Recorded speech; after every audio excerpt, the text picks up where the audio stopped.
बाळा, आमचीच आठवण काढत होतास ना, त्यामुळेच तर आम्ही प्रकट झालो.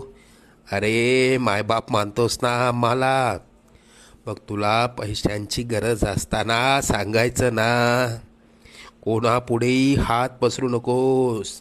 लोक 2-4 हजारांची मदत करतीलही, पण तुझ्या मागे सर्वांना तुझी मजबुरी हसत सांगतील.